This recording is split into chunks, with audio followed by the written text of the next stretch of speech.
The signal first appeared on a quiet night when most people on Earth were either sleeping, watching shows, or mindlessly scrolling through their devices. It did not come with flashing lights or dramatic warnings.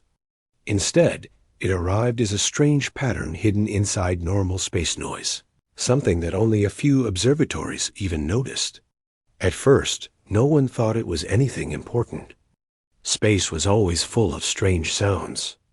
Most turned out to be echoes, interference, or leftover radiation from stars millions of years old. It was normal, nothing to worry about, but this one refused to behave like those. It kept repeating with the same rhythm, the same length, the same strange timing. One of the researchers who listened to it said it almost sounded like someone trying to knock on a door. Not a random knock, but one done by someone who hoped the door would open. When the scientists cleaned up the signal and compared it to natural patterns, it didn't fit. It was too organized, too intentional, too desperate. Soon the quiet observatory room turned into a busy center filled with experts. People from different fields arrived to study it. At first, they wanted to prove it was a mistake. Humans always tried to stay realistic. But the more they tested, the more uncomfortable everyone became. The pattern looked like communication. Not music. Not a star pulse. Not static. Someone out there was trying to speak. What made the signal even stranger was the emotional tone people felt when listening to it. Of course, sound waves don't really carry emotion in a scientific sense. But something about the rhythm made listeners uneasy, like whoever sent it wasn't celebrating or exploring. It felt like a cry for help, a plea, something no one expected. News slowly leaked, but instead of panic, the world reacted with curiosity. For once, people were more fascinated than afraid. Maybe it was because the signal didn't sound threatening. Maybe because it wasn't booming or violent. It sounded tired, like someone reaching out because they had no more strength left. World leaders called urgent meetings. Experts were gathered. Even rivals started sharing information. It was a rare moment where borders felt less important. Humanity had talked for years about what it would do if aliens contacted Earth. People made movies about it, argued about it online, and joked about it. But now it was real, and the world had no script to follow. For a long time, the question hung in the air: should humans respond? There were arguments on both sides.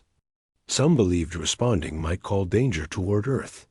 Others said ignoring a possible cry for help would be against everything humans claimed to stand for. People debated whether the signal could be a trap, but the tone of the pattern made even the cautious ones pause.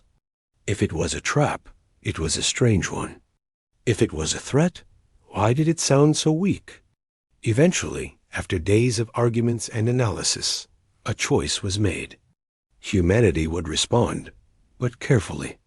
They would send a message back, simple and clear, announcing peaceful intent. They would also prepare a small expedition: scientists, engineers, medics, pilots, not soldiers or weapons. The team would go only after more data was collected, but preparations started immediately. The chosen crew did not feel like heroes or characters from a story. They felt the weight of responsibility every second. Some worried they might never return. Others felt excited to witness history.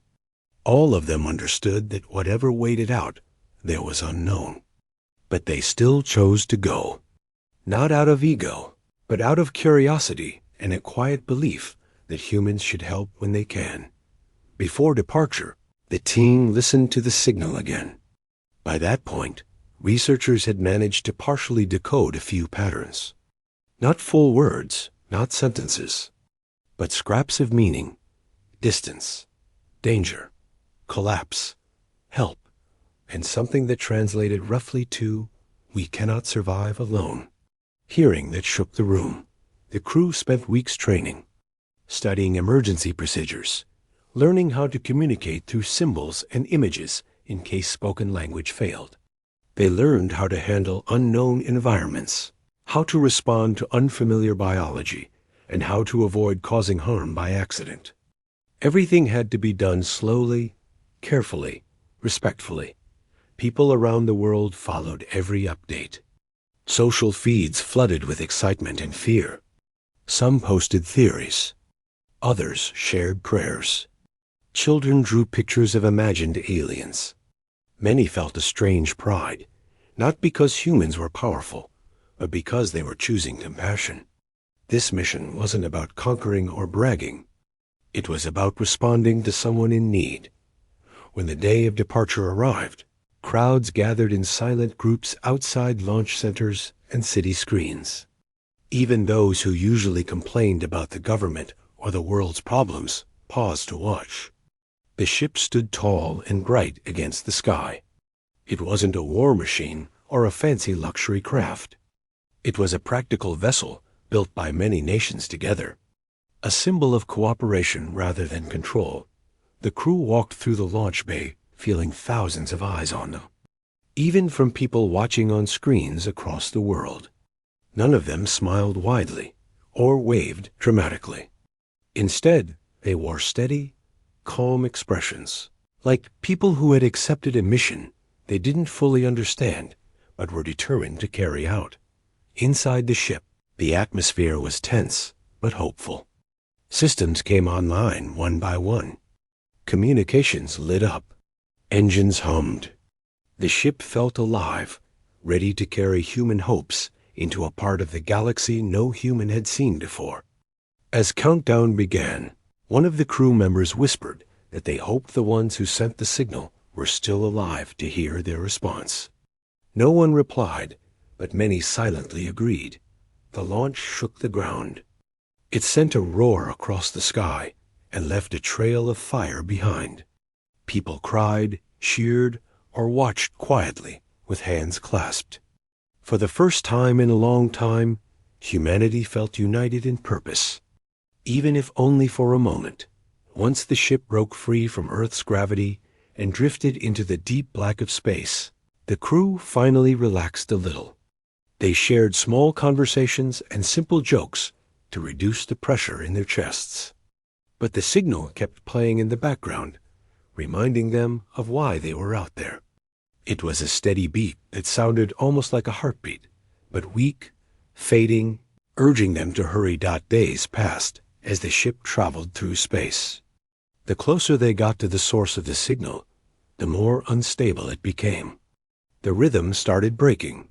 Parts of it disappeared completely. It felt as if the sender was running out of strength. The crew exchanged worried looks each time the signal grew weaker.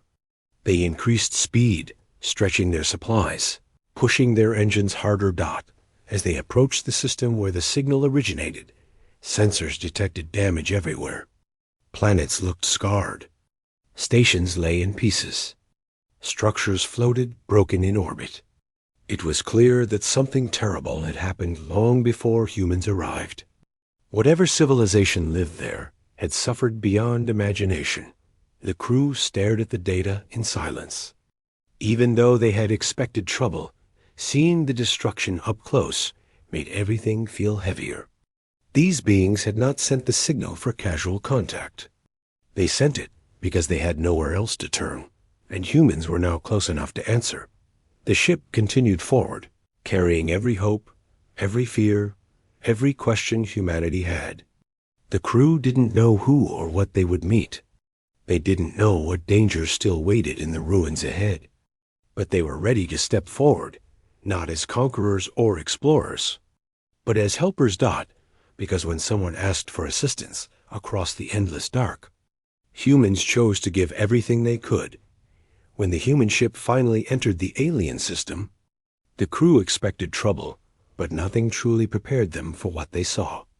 The moment the first images appeared on their screens, the room went quiet in a way that felt heavy, almost painful. No one spoke. No one moved. It was as if the entire ship held its breath. The planets looked wounded, not just damaged like after a storm or natural disaster, but broken in a deeper way. Scars covered their surfaces. Oceans looked drained or poisoned. Large parts of some continents were dark, with no signs of power or life. Even from far away, it was obvious something massive had torn through this system. The ship slowed down as it approached the largest planet. The crew scanned for any active structures, signals, or life signatures. Most readings came back weak, fading, or unstable. Some buildings floated in space, shattered into hundreds of pieces. Something had hit them with enough force to break metal like paper. The humans staring at the screens felt an ache in their chests. It wasn't fear. It was sympathy for beings they had never met. As the ship drifted closer, the distress signal they had been following grew clearer. Not stronger, just clearer, as if the source was barely holding on, but still trying to guide them. The crew adjusted their route and followed the signal down toward a darkened moon that circled the larger planet. It looked empty at first, but as they flew lower, they saw faint lights flickering deep inside, artificial structures built into the moon's surface. The humans exchanged glances. That had to be the survivors. They prepared for landing carefully. No one wanted to make a mistake. The ship touched down near an entry point that looked half collapsed. Dust rose around them. The lights inside the alien structure flickered again, weak and unsteady. There was no welcoming committee, no guards. No movement, just silence and a feeling of exhaustion hanging in the air. The crew stepped out slowly, carrying translation devices, medical kits, and simple supplies. The moment they entered the hallway, the temperature dropped. The air felt thin. The walls were cracked. It was clear the place hadn't been maintained properly for a long time. Whatever disaster happened here had pushed the aliens beyond their limits. After walking deeper into the structure, the humans finally saw movement. At the far end of a long corridor, a set of doors opened, and a group of alien figures stepped out. They moved carefully, almost fearfully, as if unsure whether they were meeting rescuers or strangers who might make the situation worse. The crew paused to avoid startling them. They lifted their empty hands to show they carried no weapons.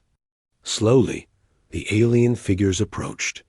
Their bodies were thin, almost fragile-looking, as if they had been living with limited food or resources.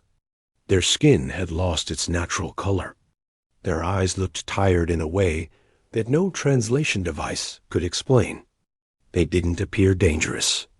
They appeared exhausted, afraid, and relieved. One of the humans brought out the device that projected simple images.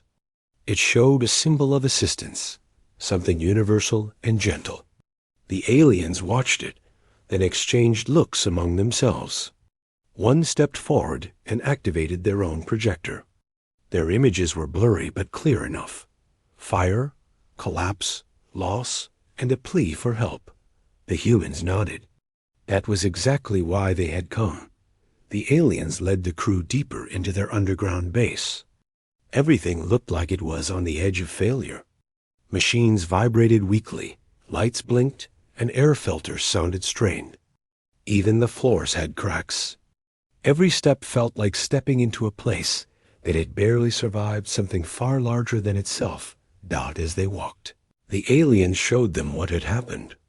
The humans watched recording cities collapsing, powerful bursts of energy tearing through structures, strange environmental shifts destroying entire regions. It had not been a simple accident or local crisis. It was a system-wide catastrophe. Their sun had become unstable, causing unpredictable flares and radiation storms. It hit their worlds faster and harder than their technology could handle. The humans listened carefully. They knew solar instability was something even Earth feared. But the alien recordings showed a much harsher version, one that destroyed infrastructure, burned ecosystems, and forced millions to flee into underground shelters. The aliens had tried to build protective stations, but they were overwhelmed. The humans asked, through gestures and symbols, how many survived. The aliens responded with a number that made everyone on the human side go silent.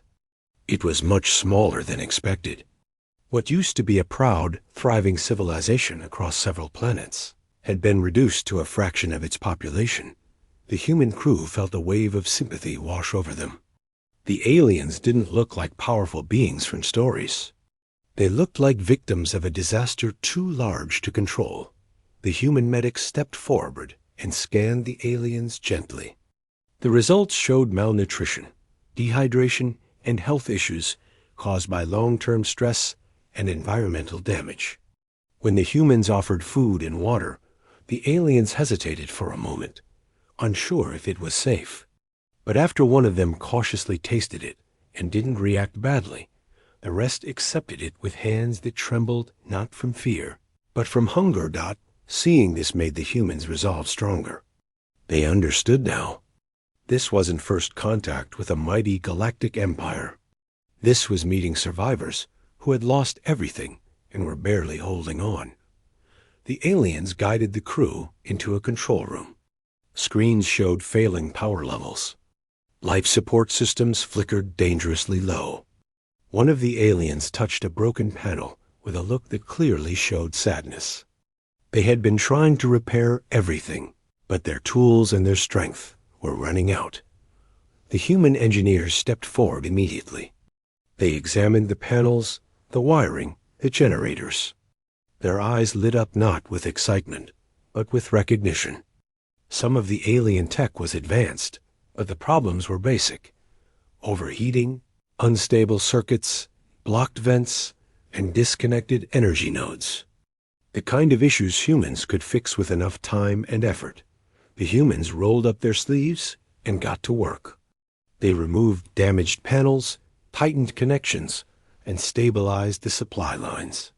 The aliens watched in silence, shocked at how quickly the system responded. A few lights turned steady. Some machines stopped shaking. Airflow increased. It wasn't a full fix, but it was a beginning. One of the aliens let out a small sound, something between relief and disbelief. The humans smiled gently. They hadn't come to impress anyone. They had come to help, and this was only the start. After a few hours of repairs, the aliens brought the humans deeper into the shelters.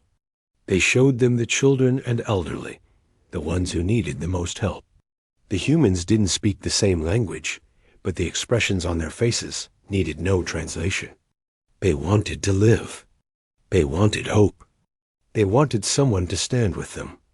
The crew felt a strong sense of responsibility settle on their shoulders. This wasn't a simple mission anymore. This was now a bond, a duty, a promise. The humans reported updates back to Earth. The message they sent carried a tone that no official meeting could deny. These aliens weren't a risk. They weren't aggressive. They weren't hiding weapons or secrets. They were survivors asking for help because they had no one left. Earth responded quickly. More supplies would be sent. More experts would come. Humanity would not abandon them. As the crew prepared to rest after a long day, they looked around the alien base at the tired faces, the flickering lights, the weak but steady signs of survival. They understood that these beings were not just reaching out across space. They were holding on to their last hope, and humans had arrived just in time. When the humans woke the next cycle, they didn't waste a single moment. The situation around them was too serious for slow mornings or lazy planning. The alien shelter looked a little brighter after the previous repairs, but it was still far from safe. The air felt thin. The lights flickered every few minutes. And every hallway carried the same heavy silence, the kind that grows when people lose too much in too little time. The humans quickly split into small teams. They didn't need orders. Everyone already knew what had to be done. Some went toward the medical area, some to the broken infrastructure, and others stayed near the entrance to maintain communication with both Earth and the alien leaders. The first real bond between the two species began in the medical chamber. The human medic opened their kit and looked around at the aliens waiting quietly. Their faces showed patience, but also deep fear. They had seen too many of their own fall sick without treatment. They didn't know if humans could really help. The medic approached the first alien gently. They showed every tool before using it, so the alien wouldn't panic. Small scans, gentle checks, light touches, nothing invasive. The alien flinched once or twice, but when they realized the medic was trying to help, they stopped trembling. One of the aliens had trouble breathing. Another had injuries that looked old, never properly treated. Others showed signs of long-term malnutrition. The medic worked slowly, using basic treatments first. Clean water, nutrient supplements, simple bandaging. Nothing complicated, but it made a visible difference. The aliens looked at each other, confused and relieved at the same time. Then something unexpected happened. One alien gently placed its hand on the medic's arm, not as a warning, but as a thank you. No words, no translation, just a gesture of gratitude. The medic smiled, and the tension in the room eased. Trust wasn't built through speeches. It was built through simple actions like this. Meanwhile, the engineering team spent hours studying the alien power systems. The aliens had powerful technology, but many of their systems had been damaged in ways they didn't know how to repair anymore. Too many skilled workers had been lost during the disaster. Too many machines had fallen apart from neglect and overuse. The humans crouched beside broken panels and tangled wires, talking to one another in quiet, focused tones. The aliens watched from a distance, confused at first. Human methods seemed strange to them. Humans liked to improvise, use what they had, try quick solutions before perfect ones. The aliens were used to advanced tools and long, slow repair cycles. But their tools were mostly gone now. So the humans did what humans do best. They adapted. They used scrap metal to rebuild missing parts. They cleaned out vents clogged with dust and debris. They found a generator that had been offline for years and brought it back to life by replacing a few simple components. The aliens stared with wide eyes when the machine hummed and lit up. To them, it looked like magic. To the humans, it was just problem-solving under pressure. One of the alien engineers approached cautiously and pointed at the repaired generator. The humans smiled and motioned for them to try the control panel. When the alien pressed the switch and saw the system stabilize, they let out a sound that humans didn't know but recognized instantly. It was joy. A few aliens even began helping. They handed tools, carried panels, and watched closely as the humans explained with hand gestures and simple drawings. Even without a common language, cooperation grew naturally. Little by little, the base changed from a collapsing shelter into something that could actually support life again, in another section of the base. Human diplomats met with the alien leaders. The atmosphere there was quieter, but just as important. The aliens explained, through projectors and simple images, how their society once worked. They showed the planets they had lived on, the trade routes they had built, and the families they had lost. Their hands trembled whenever they showed images of destruction. The memories still hurt them deeply. The humans listened without interrupting. They didn't want to make promises they could not keep, but they assured the aliens through slow, careful words and body language that Earth had heard their call, and humans would keep helping. One of the alien leaders motioned toward a large screen that displayed their failing atmosphere regulators. They made a gesture that clearly meant fear, then pointed toward the children and weak members of their group. The message was simple. If those machines failed, their people would not survive. The humans nodded. They understood the urgency. They promised to repair the regulators before anything else. When the engineers received the update, they immediately rushed to the climate control area. The regulator system was old, barely functioning, and dangerously unstable. It vibrated violently, like a machine that could fail at any moment. Pipes were leaking. Filters were clogged. The temperature fluctuated every few minutes. The humans got to work without hesitation. Some climbed onto platforms to reach high pipes. Others crawled under panels to reconnect power lines. The aliens watched nervously. They were terrified that the machine could collapse or explode. But the humans moved with confidence. Even when things looked risky, time passed quickly. Every minute mattered, and everyone knew it. Even the aliens began helping, bringing tools, clearing debris, holding lights steady. The humans guided them with gestures, showing them where to stand and what to avoid. It wasn't just teamwork, it was two species learning to work like one. After several long hours, the main power relay clicked into place. A deep hum filled the room. The lights steadied. The temperature stabilized. The air filters began to run smoothly again for the first time in years. The aliens stared at the machine in silence. Their eyes softened. Their posture relaxed. Some touched their chest gently, a gesture that seemed to mean relief or gratitude. One of the alien leaders stepped forward and bowed their heads slightly to the humans. It was a simple gesture, but powerful. The humans didn't expect honor or praise. They had only done what they believed was right. But seeing how much it meant to the aliens strengthened their resolve to keep going. As the cycle continued, both species shared more moments of connection. The aliens offered small food items, simple, plant-based cubes that had a mild taste but were safe for humans to try. In return, the humans shared basic fruit rations. The aliens tasted them with surprise, then with delight. It was a small cultural exchange, but it made everyone smile. Later, one of the human crew members noticed a childlike alien hiding behind a pillar, watching the repairs with wide eyes. The human waved gently. The alien child hesitated, then stepped forward. They held out a small glowing stone, a tiny keepsake, offering it as a gift. The human accepted it with a warm smile. Moments like that mattered. They built trust faster than any formal meeting could. By the end of the day, the base felt different. It felt alive again. Not fully restored, but no longer hopeless.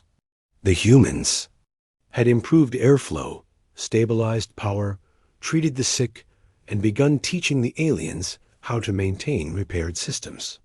The aliens moved through the hallways with a bit more energy, a little less fear, but something else happened too. Admiration. The aliens kept watching the humans, trying to understand them. Why were these strangers helping so much? Why did they work so hard, sweat so much, take so many risks without asking for anything in return? The answer was simple for the humans. They didn't see these aliens as strangers anymore. They saw them as people who needed help. As the humans gathered in their temporary resting area, tired but proud, they talked quietly about the work still left to do. There were still damaged zones, weak structures, unstable generators, and entire areas of the settlement running on emergency power. But now they had hope. And so did the aliens. The first real bond had been formed. It wasn't forged through speeches, treaties, or power. It was formed through effort, compassion, and shared survival. The aliens had asked for assistance, and humans had stepped forward, ready to give everything they could. The humans had been working with the aliens for several cycles now, and although the situation in the shelter had improved, no one could pretend things were fully safe. The biggest danger was not the broken machines or limited supplies. It was the star at the center of the system. Every reading showed the same terrifying truth. The sun was becoming more unstable by the day. At first, the aliens didn't want to admit how bad it was. They had already lost so much that accepting another threat felt impossible.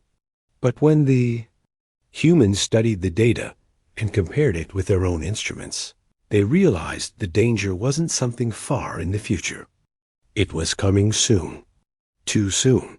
The humans held a quiet meeting in one corner of the base. They spoke in low voices, their expressions serious.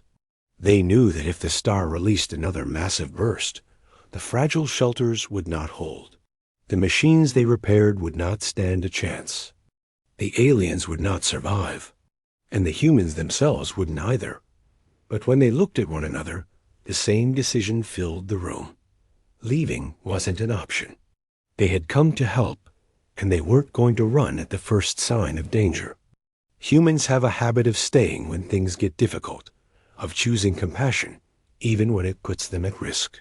That was exactly what was happening now. The humans approached the alien leaders to explain the situation. They used gestures, simple drawings, and shared screen visuals. They showed the growing instability of the star, the predicted timeline, and the danger to the shelters. When the aliens understood, they froze. Some lowered their heads. Others touched their chest in sadness. They had feared this moment, but hoped it would never come. One alien leader raised their hands, asking a silent question. What could be done? The humans answered through actions instead of words. They spread out across the base again, this time with more urgency. They strengthened the main support beams, added reinforcement to the walls, and stabilized the power grid so the shelters could handle extra load. They didn't know if it would be enough, but they refused to give up. The aliens watched with a mixture of amazement and guilt. They saw the humans climbing unstable structures, crawling through tight vents, and working near overheating machines. Every risk the humans took reminded the aliens of how much had already been lost. They couldn't understand why humans would put themselves in danger for a species they had just met. But the humans didn't think about that. They only thought about what needed to be done. One human engineer spent hours repairing a huge energy stabilizer that sat deep underground. The machine was hot, shaking violently, and powered by unstable components. Even stepping near it was dangerous. But without that machine, the entire shelter would fail when the star's next burst came. The alien workers tried to stop the human from getting too close, but the engineer shook their head and continued anyway. Sweat covered their face. Their hands moved quickly, despite the heat burning through the gloves. At one point, the machine emitted a loud crack, and everyone jumped back. Dust fell from the ceiling. The aliens gasped in fear. But the humans simply wiped their face, nodded to the aliens, and kept going. Another human spent hours tending to sick aliens, even though the medic had barely slept since arriving. They moved, from patient to patient, offering water, checking conditions, giving basic treatment. When one alien child grabbed their hand tightly in fear during a sudden tremor in the base, the human knelt down and comforted them gently. It didn't matter that they didn't speak the same language. Comfort didn't need translation. The star grew more unstable each cycle. Strange waves of heat pulsed through the shelter. Lights flickered. At times the entire floor shook under their feet.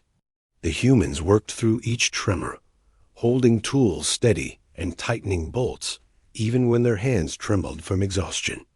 The aliens pleaded with them to rest, but the humans refused. They knew time was running out. One cycle. An alarm echoed through the base. It was a sharp, cold sound that cut through every hallway. The aliens froze. The humans rushed to the control room. When they saw the readings, their stomachs tightened. A massive burst from the star was approaching faster than expected. It would hit the system sooner than any prediction had shown. The humans looked at the aliens and saw fear deep, overwhelming fear. They reacted instantly. The engineers ran to the reinforcement points. The medic rushed to gather the weak and elderly near the safest chamber. The communication team tried to contact Earth to send an urgent warning. The aliens followed their lead, moving quickly through the base. They carried supplies, helped repair cracks, and guided the vulnerable.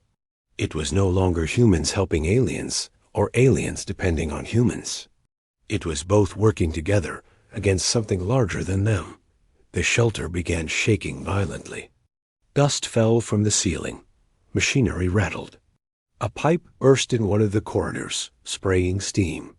One human sprinted toward it, covering the opening with metal scraps, while an alien tightened the clamps.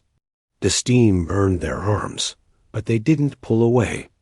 If that pipe stayed open, pressure would drop and air circulation would fail. The aliens tried to pull the human back, but the humans shook their head and held the metal in place until the clamps sealed properly. Another human climbed high above the main chamber to fix a failing support beam. The floor vibrated beneath them as the star's shockwave approached. The beam groaned loudly, bending under the pressure. The humans swung a heavy tool and hammered support pins into place, even as part of the ceiling cracked open. A chunk of debris fell near them, but they didn't move. They kept hammering until the beam stopped shaking. The aliens watching from below felt their hearts twist. They had never seen such stubborn courage. The final preparations happened in silence, except for the sound of tools and alarms. Humans and aliens stood together in the reinforced chamber as the shockwave hit the outer layers of the moon. The ground shook violently. Lights burst.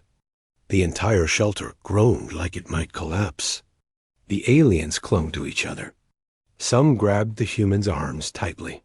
The humans held their ground, using their bodies to shield the weaker aliens from falling debris. For several long minutes, it felt like the shelter would break apart. But the repairs held. The supports held. The reinforced walls held. When the shaking finally stopped, silence filled the chamber. A heavy, trembling silence. One alien leader approached a human and touched their chest, gently, a gesture of deep respect in their culture. The rest of the aliens followed, each showing gratitude in their own way. The humans smiled weakly, tired but relieved. But the danger wasn't over. The shockwave had damaged outer sections of the shelter.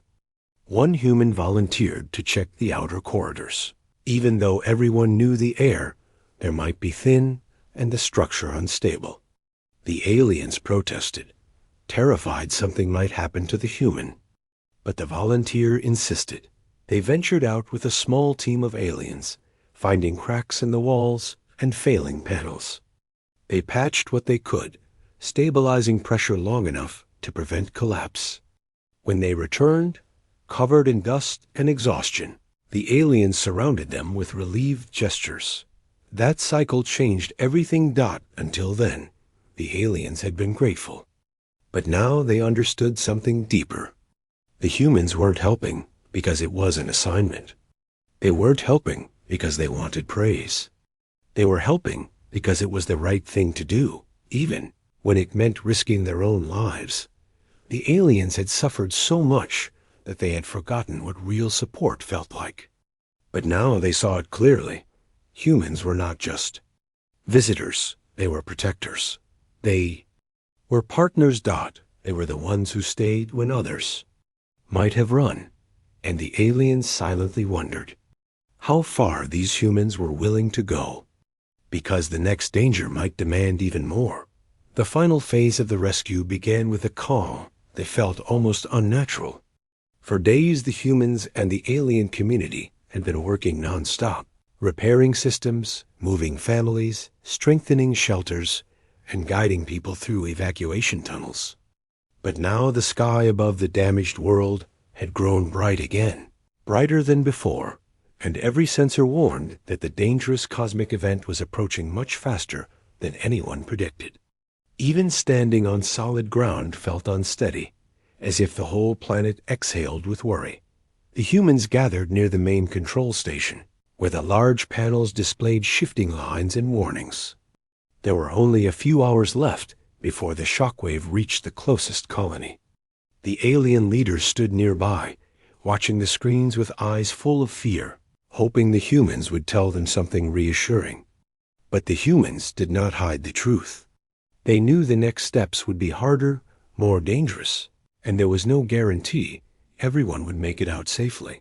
Even then, none of them suggested leaving early. Every human on the mission had known the risks from the moment they arrived. They didn't talk about leaving. They talked about what still needed to be done. The main stabilizing system deep underground had begun to fail. Without it, the protective dome around the remaining population would collapse, and millions of alien citizens would be exposed when the cosmic wave hit. The system was old and delicate. The aliens didn't have the skills or equipment to repair it fast enough. The humans did, but reaching the core would require going through unstable corridors, filled with falling debris and unstable energy conduits. Once the repair began, whoever stayed inside would have only minutes to escape before the surge passed through the system. When the humans studied the layout, they realized something even more difficult. The system required manual rerouting from two separate points, too far apart for a single person to reach in time. It meant at least two people would have to enter the dangerous zone and work together. Knowing escape would be nearly impossible if anything failed. The alien leaders protested the moment they heard this. They insisted the humans had already given more than enough. They reminded them that they had families back on their home world, people waiting for them, lives still ahead of them. They told them it was wrong to risk everything for strangers from another star, but the humans didn't see it that way. They had spent weeks helping the alien community. They had seen their children, heard their stories, watched them struggle to survive with hope that never completely faded. They had seen how hard the aliens fought to stay alive, even when everything around them seemed to be falling apart. After witnessing that kind of spirit, the humans felt responsible, not because they were ordered to help, but because they cared. One of the humans stepped forward and spoke calmly. He reminded the alien leaders that humanity had faced disasters before, some natural, some caused by their own mistakes. He explained that in every crisis, people chose to help each other because that was how life continued. He said the aliens were no different from them, and the only real difference was the distance between their worlds. If we turn away now, he told them, then everything we did before means nothing. His words left the room silent. Eventually, the alien leaders lowered their heads. They realized arguing wouldn't change the humans' decision. It wasn't pride driving the humans. It was kindness, stubbornness, and a deep belief that helping others was worth any price. The humans began preparing for the final repair. They checked tools, adjusted protective suits, and reviewed the plans until everyone knew their roles perfectly. Some worked quietly, focused on the tasks ahead. Others spoke softly to one another about memories back home, simple things like food they missed, places they wanted to see again. It wasn't fear that made them talk that way. It was a reminder of what they were fighting to protect, not just for themselves, but for an entire world that had never known them before this mission. As they walked toward the underground access point, many aliens lined the pathways. The humans didn't ask them to gather, but they came anyway. Some reached out to touch the humans' gloves, a gesture of gratitude. Others bowed deeply. Children stared with wide eyes, unable to speak. The humans didn't make a big scene about it. They simply nodded, smiled softly, and kept walking. Deep inside the underground facility, the air felt heavy and warm. The walls vibrated with the energy of the failing system. Broken lights flickered overhead, casting long shadows across the floor. The humans split into their teams and moved quickly. They had planned everything as best they could, but time was running out faster than expected. The first team reached the left junction, where the energy conduit glowed with a faint, unstable light. They worked quickly, cutting away damaged wires and installing new stabilizers. Sparks flew across the tunnel, but they stayed focused. The second team reached the opposite junction and began rerouting the energy lines manually. The control boards were cracked and unstable, and the readings fluctuated wildly. They had to rely on instinct and experience more than the instruments. Above ground, the alien community waited in silence. The sky grew brighter and began to ripple, as if something enormous was stretching across it. The cosmic wave had begun to build. The alien leaders watched the main display screens, whispering quiet hopes that the humans would succeed. They didn't pray to their old traditions or old beliefs. Instead, they found themselves hoping for the humans, hoping that the strange beings from another world would survive their last mission here. Underground. The humans worked faster. They knew they were cutting it close. Every second mattered. One mistake could undo everything. When the final connections were made, the stabilizing system began to respond. The lights overhead turned steady. The readings stabilized. A powerful hum filled the air, the sign of a system awakening after a long struggle. They had done it, but the moment of relief didn't last. The energy surge reached the system sooner than predicted. With a sudden blast, the core began pulling power with incredible force. The humans realized they had only moments left to escape, far less time than they had hoped. The corridors behind them began to collapse, and pieces of metal rained from the ceiling. The ground trembled. The system shook violently as it accepted the massive energy load needed to power the protective dome. The humans raced toward the exit. Some reached safer ground. Others pushed debris aside to clear paths for their teammates. Even with alarms screaming and the air growing hot from the energy surge, they kept helping each other instead of running alone. Many of the alien observers at the exit saw the first humans come out, coughing but alive. A wave of relief spread through the crowd. They cheered softly, afraid to celebrate too loudly. But their expressions changed when minutes passed and the others did not appear. The alien leaders stepped forward, fear returning to their eyes. Finally, a small group of humans emerged, exhausted, covered in dust, moving slowly but still pushing each other forward. They collapsed outside the access gate, but they were alive. The aliens rushed to help them, bringing water and medical support. They waited for the last pair of humans to appear. These were the two who had stayed closest to the core, the ones who had risked the most to keep the stabilizer working. Minutes passed. The ground shook again. The alarms changed tone, signaling the energy surge had peaked, but the last pair never appeared. Inside the core chamber, the two humans had completed the final connection just seconds before the surge hit. They had known the timing wouldn't allow them to escape. They didn't panic or cry out. They had looked at each other, shared a silent nod, and accepted the role they chose. Their final act ensured the system stayed stable long enough to protect millions.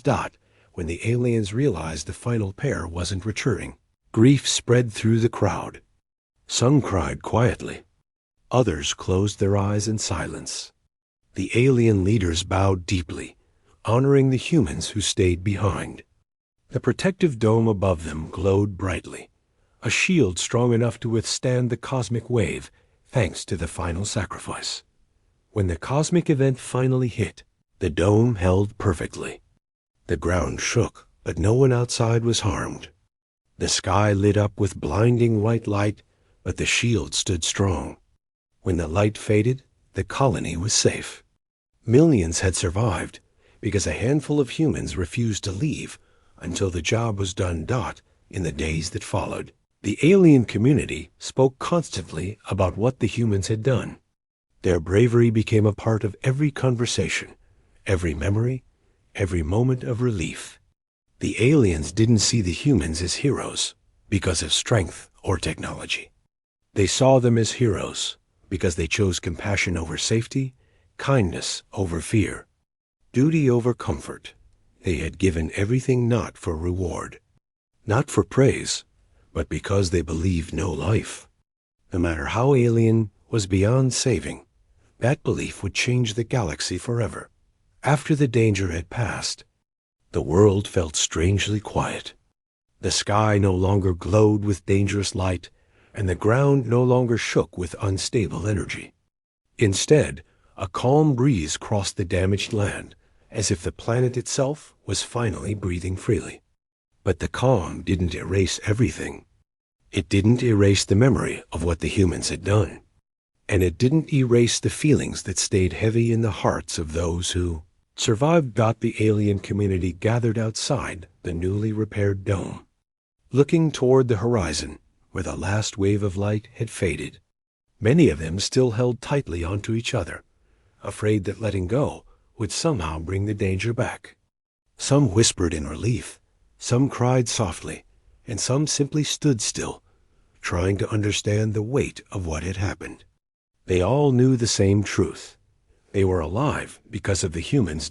In the following days, the colony slowly woke up from fear. Families returned to their homes. Workers began repairing streets and buildings. Children cautiously stepped outside again, touching the ground as if expecting it to disappear. The air smelled different, cleaner somehow. But the biggest change wasn't the sky or the soil. It was the way the aliens looked at the humans who remained. Everywhere the humans walked, people paused what they were doing. Some bowed deeply. Some offered food, water, or tools, even if the humans didn't need them. Others simply placed a hand over their chest, a sign of respect in their culture. The humans didn't react like heroes. They didn't walk with pride or expect anything in return. They just nodded, smiled softly, and helped wherever they could. But despite the respect, there was a quiet sadness that filled every corner. Everyone knew not all the humans had survived the final repair. The aliens wanted to honor them properly, in a way that carried meaning. Their culture believed that memories were the most powerful gift anyone could offer, so they created something special. On the highest hill near the colony, a memorial was built. It wasn't grand or made of expensive materials. Instead, it was simple, calm, and peaceful. A circle of smooth stones from the nearby mountains, placed in a way that created an open space facing the sunrise. At the center, they positioned a single metal piece from the stabilizing system the humans repaired. It still carried faint marks from the humans' tools, a small reminder of the work that saved them all. The alien community gathered around the memorial as the first sun rose. The light turned the stones warm and soft, and a quiet silence spread across the hill. One of the alien leaders stepped forward. Their voice shook slightly as they spoke about the humans, about their kindness, their bravery, and the sacrifices they made without expecting anything in return. They said every life in the colony, every parent, every child, every elder, was alive because humans chose to help instead of leave. When the leader finished, the crowd placed small glowing stones around the circle. These stones symbolized gratitude in their tradition. By the time the sun was fully up, the hill glowed in soft colors. It was their way of saying they would never forget. The humans who survived stood quietly at the back of the crowd. They didn't step forward or ask for attention. They simply listened. Some of them lowered their heads. Some blinked away tears. None of them expected anything like this. When the ceremony ended, many aliens came to them with gentle words. They promised the humans that their friends, the ones who stayed behind in the system, would never be forgotten. They told stories of how their children would learn about what happened, how future generations would grow up knowing the kindness of humanity. The humans didn't say much in return. They didn't need to. The silence between them felt meaningful enough. Days turned into weeks. The colony grew stronger. More buildings were repaired. More lights turned back on. More laughter echoed through the streets. The humans continued helping, giving advice on construction, medicine, safety, and communication. They shared ideas that helped the aliens strengthen their homes and develop new tools. They didn't push their own ways onto the aliens. They simply guided them and let them grow. In time, the humans began preparing for their journey back to Earth. Their work in the colony was mostly done, and they wanted to report everything they had learned. The aliens helped them gather supplies, repair their ship, and check every system twice. They didn't want anything going wrong during the trip. But as the departure day approached, a strange heaviness grew in the air. The aliens didn't want the humans to leave. Not because they couldn't survive without them, but because they had grown connected as friends, allies, and partners in rebuilding a future. Many aliens came to the humans and asked them to stay longer, even if just for a few extra days. Some simply stood near the ship, silently hoping the humans would change their minds. On the morning of departure, a huge crowd gathered near the landing area. It wasn't a planned event. People simply showed up because they didn't want to miss the moment. Some held small gifts, handmade tools, woven fabric, carved stones, things that held meaning in their culture. They offered them to the humans with shaking hands, afraid the humans would refuse. But the humans accepted every gift with gentle smiles and quiet gratitude. Before the humans boarded their ship, the alien leader approached one last time. They handed the humans a small metal ring, carved with symbols that represented unity. "This," the leader said softly, "is a promise. Our world is forever linked with yours. If you need help one day, we will come. If you call, we will answer. You gave us everything when we had nothing. Now it is our turn to stand with you."